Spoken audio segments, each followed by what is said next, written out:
Welcome to What's on the Bench, episode 10. One change at a time. So I guess first I'll just show you a before and after of the body work I've done on the rear fender. And this, of course, is after I shortened the wheelbase. And we'll get into that in a minute.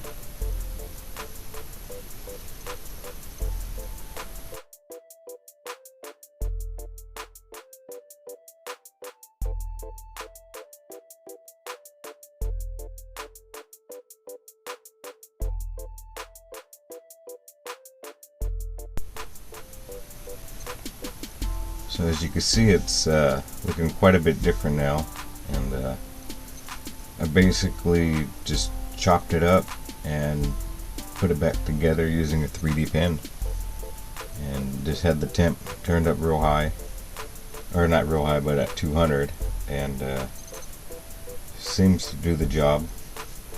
And it looks kind of ugly right now. Yeah, I've hardly done any sanding on it. And, it'll be, hopefully you won't be able to tell with very much done there when I'm finished with it. It also has a, I guess you would say, a conventional style bumper now that has the two posts that'll slide in through a sheet of metal that's glued to the body and to the chassis. And that's because the other setup that I had just wasn't working.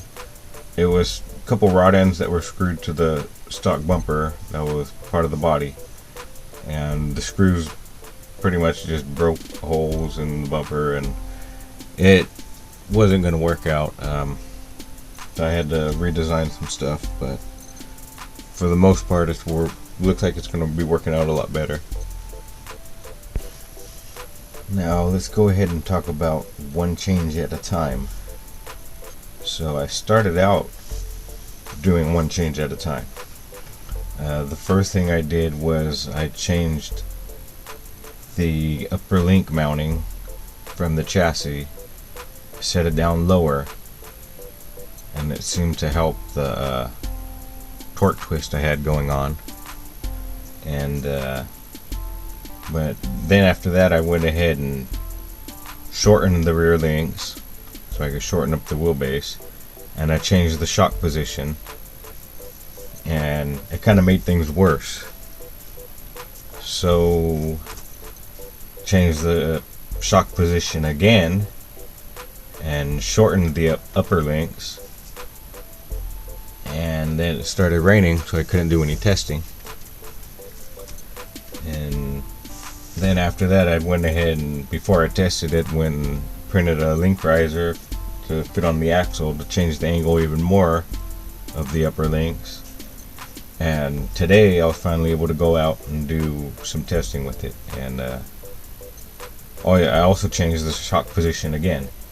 But yeah, today I was able to get some testing done, and despite doing 4 changes or 3 changes at a time, it worked out. And I'm basically just gonna call it luck, and I'm gonna try to stick to just the one change at a time from here on out. But overall, I'm pretty happy with it. I'll have to put out some test videos as soon as I'm done patching it all up. I don't want to put new videos out with it looking all ugly like it is, and once it's repaired and finished up, then I'll probably make a little test video. And I didn't really do much on the YJ Truggy this week. Put drive lines on it, or put drive shafts on it. I forgot to mention I did fix the issue with the drive shafts on the other Jeep, and yeah, I just modified the cross pins and was able to get them to work out. So I'm pretty happy about that. Well, that's going to wrap it up this week. Not a whole lot going on, just body work and like a little bit of testing and tuning. I will say I'm happy to be doing a little bit of driving rather than just building and never driving them. Learning a little bit about the geometry on four links, and I'm kind of happy to be driving. So I want to thank you guys for watching. Like, subscribe, share. Don't eat too much turkey.